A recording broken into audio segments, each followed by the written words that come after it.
A paz do Senhor, meus amados e queridos irmãos em Cristo Jesus. Aqui quem vos fala mais uma vez, pastor Eugênio Piacentini, para trazer a você mais um verso da Bíblia, um versículo da Bíblia por dia para a nossa meditação. E o verso de hoje se encontra no Evangelho de João, capítulo 1, verso 4. Nele estava a vida, e a vida era a luz dos homens. Que verso maravilhoso! Em Jesus estava e está a vida, e a vida é a luz dos homens. Quero falar um pouco de Cristo e a vida. A palavra vida aparece em toda a Bíblia, desde o livro de Gênesis até o Apocalipse. Deus é o Deus vivo, Deus é o Deus que opera maravilhas em nossas vidas. E eu quero falar de Cristo e a vida, marcado apenas 10 coisas. Em Mateus 16, verso 16, diz assim: E Simão Pedro respondeu: Tu és o Cristo, o Filho do Deus vivo. Mateus 16, 16. A primeira coisa, Cristo é o Filho do Deus vivo. Mateus 16, 16. Cristo, Filho do Deus vivo. Em João, capítulo 6, verso de número 51, nós lemos assim, Evangelho de João 6, 51.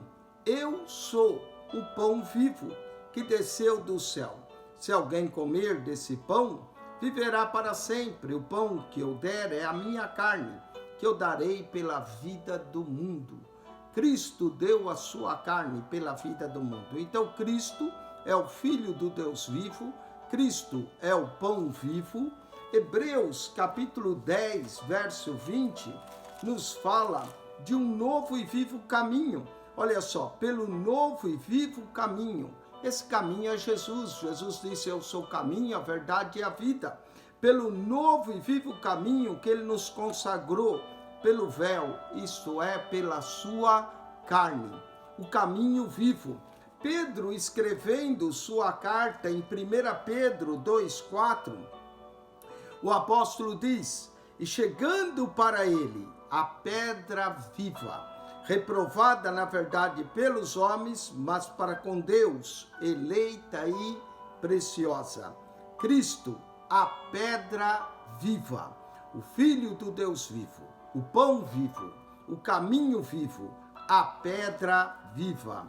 Atos, capítulo 10, versículo de número 42, nos diz que Jesus é o juiz dos vivos e dos mortos. Está escrito assim: E nos mandou pregar ao povo e testificar que ele que é por Deus, foi constituído juiz dos vivos e dos mortos. Então ele é juiz dos vivos e dos mortos. Romanos capítulo 12, verso 1, o apóstolo Paulo diz que quer que nós apresentemos o nosso corpo como sacrifício vivo.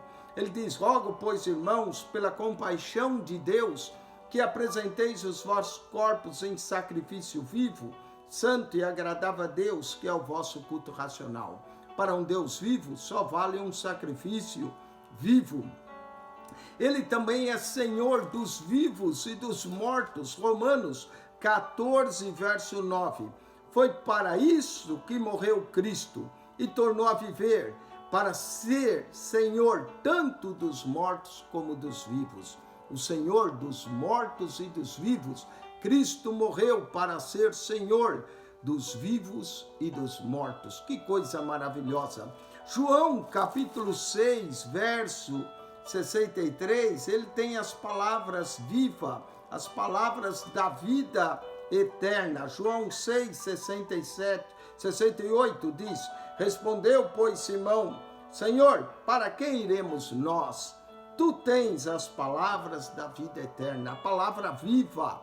As palavras vivas são de Jesus. Suas palavras são vivas e trazem esperança. 1 Pedro, capítulo 1, versículo de número 3, 1 Pedro 1, 3, está escrito assim, olha, nós temos uma esperança viva. Bendito seja o Deus e Pai de nosso Senhor Jesus, que segundo a sua misericórdia nos gerou de novo para uma viva esperança pela ressurreição de Jesus dentre os mortos. Note que essa viva esperança se dá pela ressurreição de Jesus dentre os mortos. Mas um dos versos lindos é Romanos 9, versículo de número 26, que diz assim: e sucederá que no lugar em que lhes foi dito, vós não sois meu povo, aí serão chamados filhos do Deus vivo. Só o Cristo, Filho do Deus vivo, é que nos torna filhos do Deus vivo. Cristo e a vida, 10 coisas. Primeiro, o Filho do Deus vivo. Segundo, o pão vivo que desceu do céu e nos dá vida. Terceiro, o caminho novo e vivo. Quarto, ele é a pedra viva. Quinto, ele é juiz dos vivos e dos mortos. Sexto, ele manda que nós nos oferecemos como sacrifício vivo. Romanos 14, 9 diz que ele é Senhor. Sétimo, Senhor dos vivos. Oitavo, ele tem as palavras da vida. Nono, ele é a esperança viva. E décimo, ele nos torna os filhos do Deus vivo. Deus te abençoe. Amém.